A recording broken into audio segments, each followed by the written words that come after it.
The signal no one answered. HFY Sci-Fi, third person, simple English, 900 words approx. The stars above Zayari Prime burned cold and quiet, in the capital city.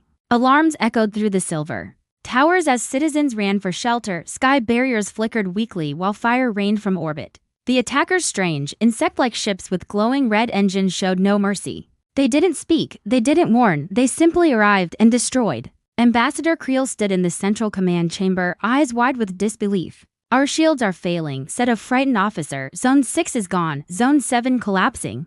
Creel slammed his hand on the console. Send the signal, send it to everyone. Someone will answer. The officer hesitated. Even the forbidden zones? Creel looked up. Yes.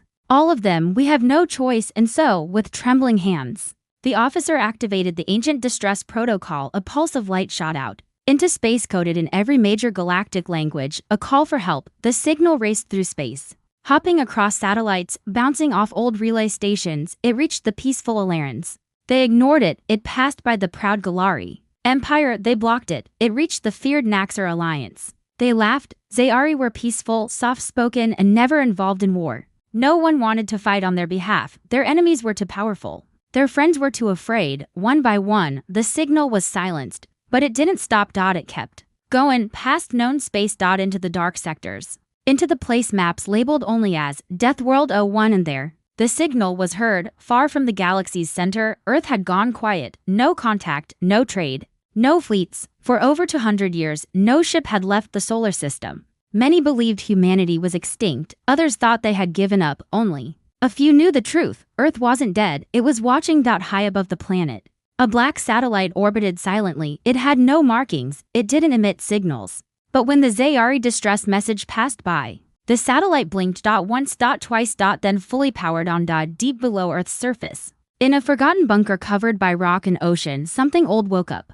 A voice echoed in the dark chamber. Protocol Sigma 9, external distress detected. Cross-referencing threat species, match found. Another voice, calm, human, replied. Status?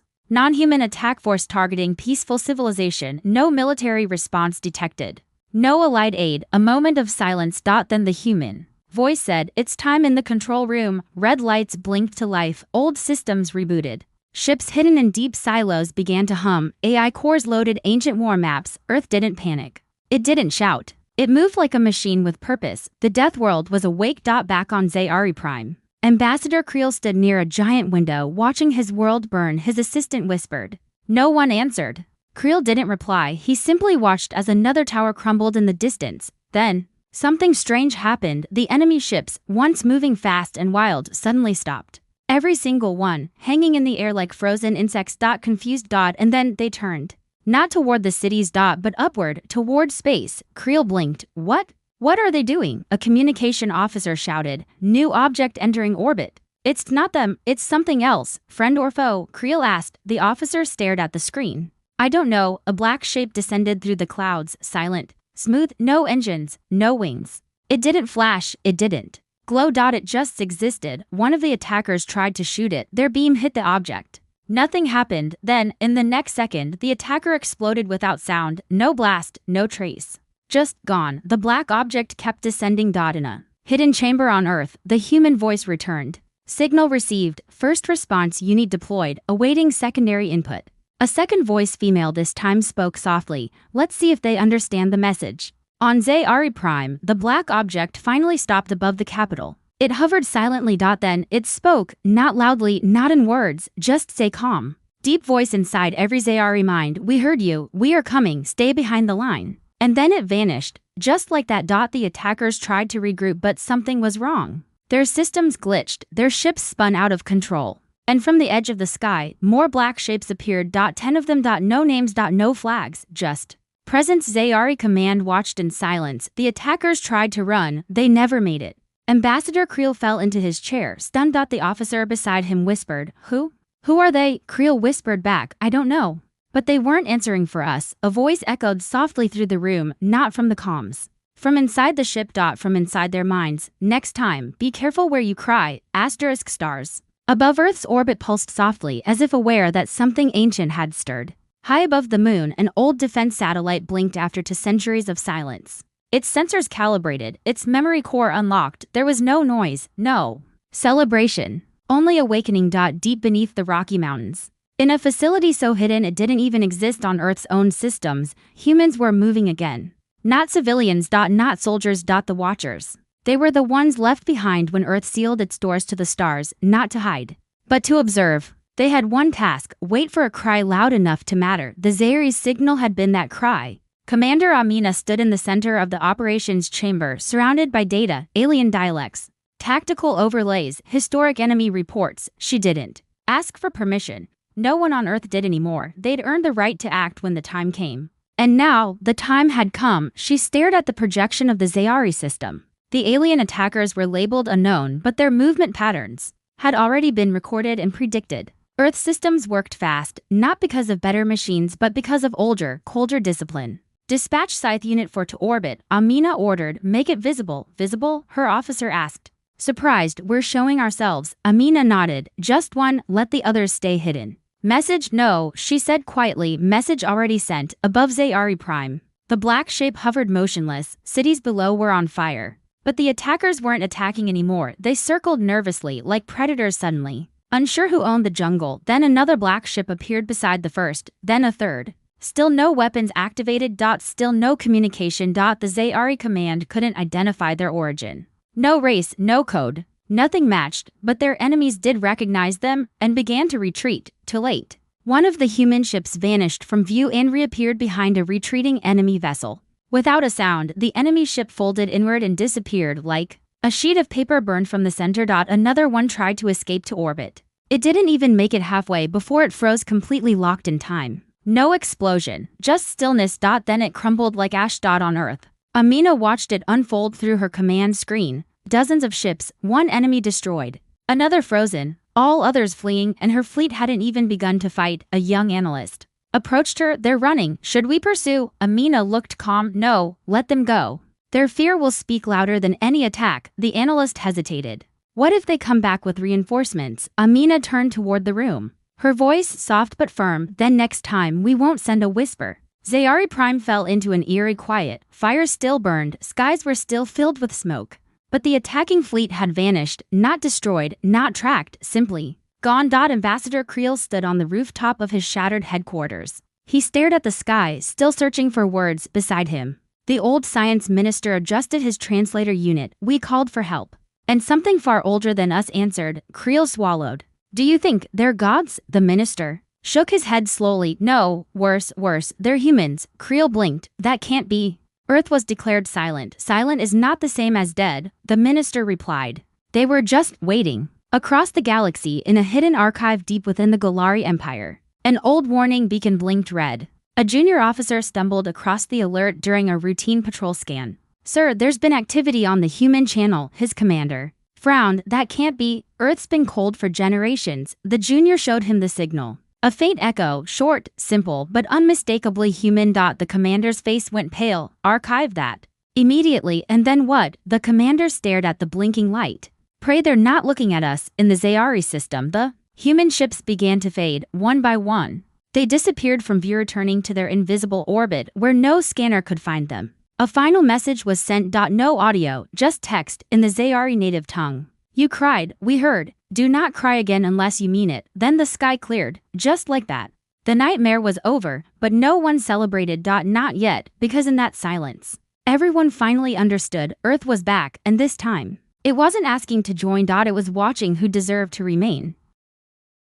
The observers arrived. Flames across Zayari Prime had died down, but the smoke still clung to the sky like a reminder. Thousands of lives lost, cities in ruins. But the people were alive because of the black ships. And yet, no one knew what those ships were. No names. No call signs. No alliances. Only a few dared to speak the word that had been erased from galactic memory. Humans. But even then, it didn't feel right. These were not the humans the stories spoke of. Those were explorers, traders, diplomats. These were something else. These were watchers, silent, controlled, dangerous. Ambassador Creel stood inside the Zayari Central Intelligence Hall, watching the repeating footage on a curved display. The moment the enemy fleet vanished, the appearance of the black ships, the message that followed. Each time he watched, the fear inside him grew, not of being attacked, but of what they had accidentally woken. A gentle chime broke his focus. Sir, said his assistant quietly. Another one just arrived. Creel turned. Another what? Another ship. Same shape. No ID. No approach signature. It just appeared. Creel's hands tightened. Where? Low orbit. Over the North Continent. Civilian airspace. Are they threatening anyone? No, they're just observing. Creel narrowed his eyes. That's worse. The new ship hovered silently over a devastated region. Hospitals below were running on backup power. Emergency workers climbed through rubble. Civilians stood still in the streets, staring upward at the smooth, dark shape above them. No lights. No sound, just a presence. Then, slowly, a beam of soft blue light descended, not an attack, but a scan. It swept the damaged buildings, moved across power grids, then vanished. Moments later, the city's main power hub blinked on, doors opened. Lights returned. Med stations came back online. No explanation. No demands. Just help. And silence. Far above, in Earth's deep space monitoring bay, Commander Amina watched it unfold. Reconstruction assistance successful. Her AI officer confirmed no resistance. From locals, they won't resist, Amina replied. Not yet, not until the fear wears off. And if they try to retaliate later, she paused. They won't. The officer glanced at her. Because they're grateful. Amina looked through the screen, her expression still. No, because they've seen what we didn't do. In a small chamber aboard a hidden observation station near the galactic edge, a species known as the Zelkai watched the broadcasts nervously. They were neutral, always had been.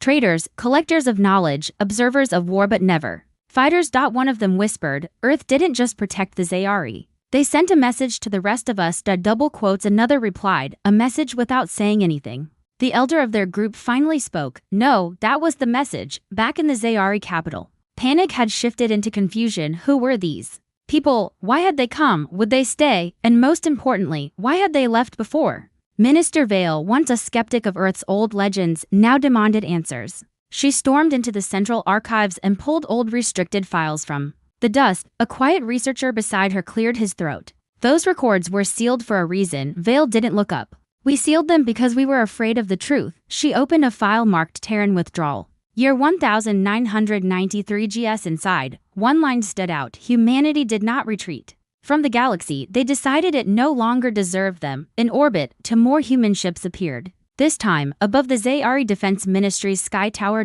No communication. No movement. Just presence. The tower's leader, General Oroth, watched from the balcony, jaw tight. We're the military. Why are they here now? An aide beside him spoke softly, perhaps because the military is the reason help never came sooner. Oroth glared at the ship, its smooth surface reflecting the morning sun. Are they threatening us?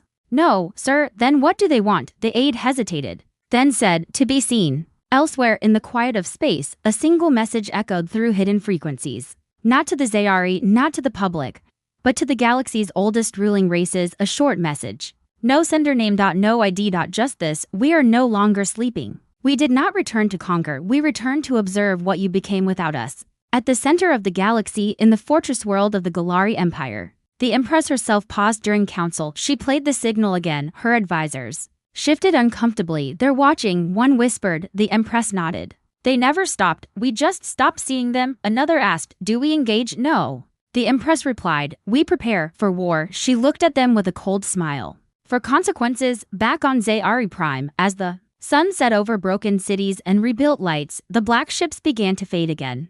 No thanks received. No response needed. The observers had seen enough. And in the minds of everyone left standing, a single unspoken thought remained. They were still here. They were always here, but now they were letting the galaxy know. Asterisk, the galaxy reacts across the galaxy. Nothing made noise. Yet everything trembled. The Zayari distress signal had not just brought help, it had shifted the balance of power. News spread fast, not official reports, not broadcasts, just whispers. 100 species, 1,000 systems, each one now speaking the same word with new fear in their voices. Humans. The Deathworlders. The old ones, the observers, they were names from ancient war files, tucked into forgotten databases and dismissed as myth. But now, the stories were walking again. On the High Council planet of Dryeth, the supreme assembly of allied civilizations gathered. Holograms of leaders from over 30 species hovered in a quiet circle. Are we sure? One asked.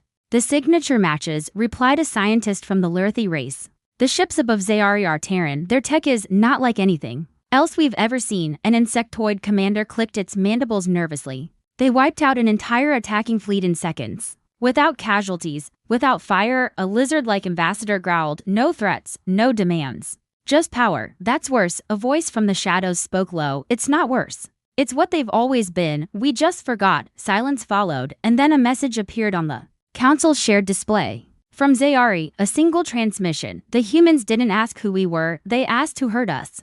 Then they removed the problem. On Earth, Commander Amina stood in the main war room. Arms folded behind her back, the screen before her showed more than just Zayari, it showed movement, eyes, fleets, scans. Dozens of civilizations suddenly paying attention. Everyone's awake now, her aide said. Amina nodded. Good, this should be. We've been quiet long enough. Should we speak? No, she said, we act. Let them decide what that means. The aide hesitated. Some are already preparing fleets. Galari, Naxxer, even the Archelians are holding emergency sessions. Amina looked calm. They won't attack, and if they do, she turned. Then they'll understand why we waited before responding. On Zayari Prime, a new kind of fear spread, not fear of the attackers, but fear of what had come to stop them. Civilians stared at the skies, half grateful, half unsure. Ambassador Creel addressed the Planetary Council. The humans arrived, they saved us. But they left no flag, no offer, they gave us no control, a younger counselor asked. Then why did they come? Creel paused. Because someone hurt us, and they don't allow that anymore.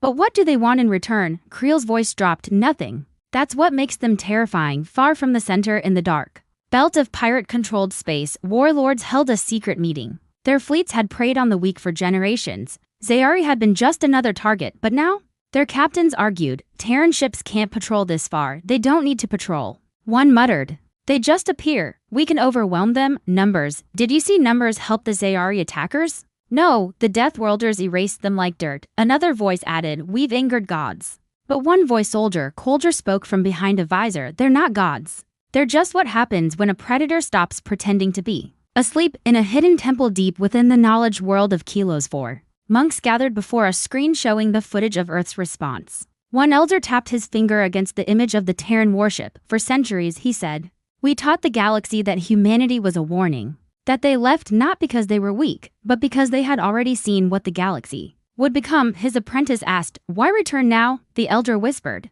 Because someone cried for help, and the humans have never ignored that sound. At a research facility orbiting a dying star, alien scientists reviewed centuries-old data on Earth. Everything checks out, one said, same energy signatures, same warp markers, but evolved. Faster, cleaner, smarter. Another scientist adjusted their visor. How did they grow stronger while being silent? No distractions, the first answered. No alliances, no politics, just preparation. A third scientist simply whispered. We should have been preparing, too. Back on Earth, inside an ancient underground chamber for old leaders met. Their faces weren't shown. Their names weren't known, but their voices still shaped policy across every continent. One asked, do we reveal our full presence now? Another replied, no, not yet. A third asked, what about diplomacy? The fourth voice answered, quiet but sharp, let the galaxy speak first. The wise ones will approach us. The fools will test us. Either way, they'll all learn.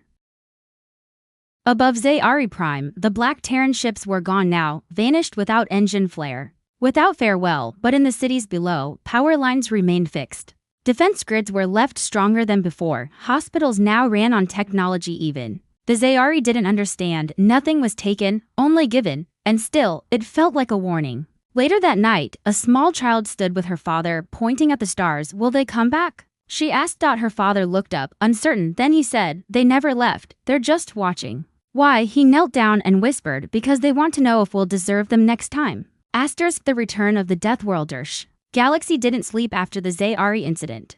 Worlds that once dismissed Earth as a forgotten curiosity were now reviewing every scrap of data they'd ever stored on humanity. Old contact logs, abandoned alliances, fractured rumors. Satellites were aimed at the solar system once again, cautiously watching for signs of more movement. They didn't see much. That's what terrified them most. On a distant mining colony orbiting the red star Sarnes, an illegal pirate fleet made its next move. The Zayari defense grid had been enhanced, so they chose another soft target, smaller, quieter, without protection. They moved fast, shields down, guns hot. Within minutes, the colony was burning. Cries echoed into the black. A single emergency beacon was fired. Not toward the main council systems. No one trusted them anymore. Instead, it was directed into deep space to coordinates long whispered in fear. No one expected an answer, but it came. Exactly 1 hour later, the pirates' sensors went blind. One by one, their ships lost engine function, not from attack, From override, a single shape appeared on the edge of the system, long, black, featureless. No weapon ports. No lights, yet it was there watching. The pirate commander shouted for backup, screamed orders. Another signal arrived, not a voice, a line of code. We warned the galaxy. You thought distance made you safe. You were wrong. On Earth, Commander. Amina watched from her command platform, arms crossed behind her back as the data fed in. The Sarni's pirates? An officer asked. Gone, she replied simply. Do we report it? She turned slowly. To whom? We're not taking orders. Anymore, we're setting standards. The officer paused. They'll fear us more. Amina's expression didn't change. That's better than being forgotten. Across systems, chatter buzzed. Ships that once wandered freely now avoided Earth's border entirely. Former smugglers rerouted paths. Planets quietly changed laws to align with old Terran regulations, ones they had once rejected. As to aggressive, the Zayari became a hub of sudden respect. Traders arrived with gifts. Security firms offered services they no longer needed. Diplomats called. Not with offers but apologies. Ambassador Creel looked out the window of his rebuilt tower and whispered. They didn't just protect us. They changed everything. In the capital of the Naxxar Empire, the War Council was divided. Some argued for peace, others were not so wise. One general slammed his clawed fist on the table. We should strike Earth now, before they grow bolder. Before they form alliances. The Emperor listened in silence, then a junior advisor, pale and trembling, activated a holoscreen. A black Terran ship hovered in orbit above the Sarni's colony. Dozens of pirate vessels drifted, frozen in space, disabled. Unmanned, silenced, no fire. No chase, just stillness. The general's voice dropped to a whisper. Is that real? The Emperor stood slowly. Let them be bold. We will be careful. Meanwhile, on a civilian vessel in deep space, a group of researchers picked up something unusual, a line of Terran code embedded in background radiation. It repeated every few hours, a quiet pulse, a statement. We are not conquerors. We are not rulers. We are the line that is not to be crossed. The lead researcher stared at it for a long time before shutting down the scan. Some messages didn't need decoding. Back on Earth, changes were happening. Quietly. Old shipyards opened again, not for war, but for rebuilding. Not all Terran tech was hidden now. Some were allowed to be seen. Clean energy fusion cores, atmospheric stabilizers, healing stations that reversed injuries in minutes. Humanity wasn't spreading to take over. They were seeding ideas. And watching who copied and who twisted. Aboard a diplomatic cruiser heading toward Earth, an envoy from the Zelkai race sat nervously. His hands trembled as he clutched the treaty proposal, one of respect, neutrality, and cooperation. As their ship approached the edge of Earth's monitored zone, no weapons targeted them. No challenge. Just a quiet ping. You may approach. They breathed in relief. But they never forgot permission could be revoked at any moment. At a quiet outpost on Mars, a young Terran cadet asked her trainer, "Why don't we demand tribute like the old empires?" The trainer, a gray-haired veteran of the last expansion war, simply replied, "Because we don't need to, but we could." The cadet insisted, "We're stronger." "That's exactly why we don't." The galaxy adjusted. It didn't bow, but it watched its step, one by one. Civilizations remembered the old Terran phrase once written at the edge of every diplomatic file. Humanity does not demand fear, but it responds when ignored, and for the first time in centuries, peace didn't feel weak. It felt earned, because the Deathworlders had returned not to conquer, but to remind the stars what power looks like when it chooses not to destroy. *A. Galaxy Re-Retente stars had not changed, but their meaning had. To the naked eye, the galaxy looked as it always did, vast, glittering, quiet. But under that beauty, something fundamental had shifted. Borders once drawn in fear were being re-examined. Treaties once filled with lies were being rewritten. Entire civilizations had slowed their expansion, choosing silence over provocation because Earth had returned, and this time, it had nothing left to prove. On Zayari Prime, a memorial garden bloomed over what had once been a crater. Flowers from 20 species filled the air with color. At the center stood a single dark stone, carved with 3 words in the Zayari tongue. We were heard. Ambassador Creel stood beneath the rising sun, speaking softly into a floating recorder. His voice was tired but steady. We once thought peace was weakness, that asking for help made us smaller. But help came not because we were strong, but because someone stronger still believed we were worth saving. He paused. And we will never forget who gave us that chance. In orbit far above Zayari space, a single Terran ship floated. It didn't broadcast. It didn't move. It just remained. Not to control, not to interfere. To watch. That alone was enough. Across the galaxy, Earth's quiet reappearance had become a myth reborn. On merchant planets, traders whispered tales of silent black ships that rewrote battles without firing a single weapon. On military worlds, generals warned their troops to memorize Terran shapes not for attack, but so they'd know when to stand down. On hidden worlds, pirates changed names, routes, and faces. Because now, any distress signal, even a fake one, might summon the observers, and no one wanted that. On Earth, in the council chamber buried beneath the surface, Commander Amina sat with the first circle, a group older than any nation, older than most memories. "We've brought balance back," said one elder. "Is that enough?" Amina nodded slowly. "It was never about control." The elder leaned forward. "And if they try to forget again, we'll remind them," Amina said, but with words. A pause. "No," she replied, "with our presence." Aboard the Zelkai delegation vessel, the peace summit began. For the first time in centuries, every major civilization had agreed to meet in one place, a neutral station orbiting a dead moon. There were no guards, no fleets, only one condition. For attending, come unarmed, speak honestly, accept that Earth is listening. The room was large, curved, quiet. Delegates entered nervously, looking at the central chair. Empty. No humans visible. Only a black cube on the table. It flickered to life as the meeting began. Not a message, a mirror. Each delegate saw themselves on the screen, not their image, but a quiet file showing their empire's war history, their broken pacts, their ignored pleas for help. No voice judged them, but they understood. This was Earth's way. Let the guilty reflect, let the wise repair. Back on the Terran moon Titan, a training academy began its newest cycle. Cadets entered with straight backs and silent steps. They weren't training to fight. They were training to decide when not to. A commander barked orders. "You're not warriors," he said.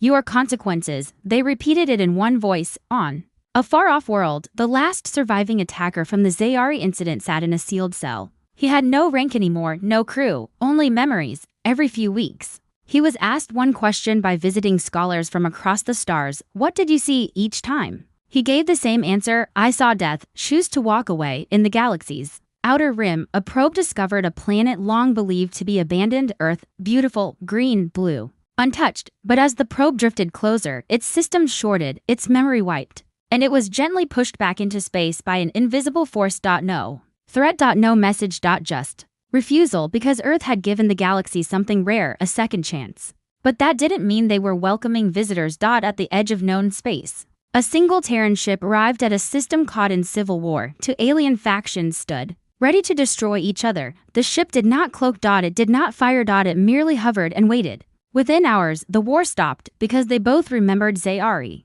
and neither wanted to be the next message. In the quiet after the storm, the galaxy began to heal. Slowly. Carefully. But this time with eyes toward the dark.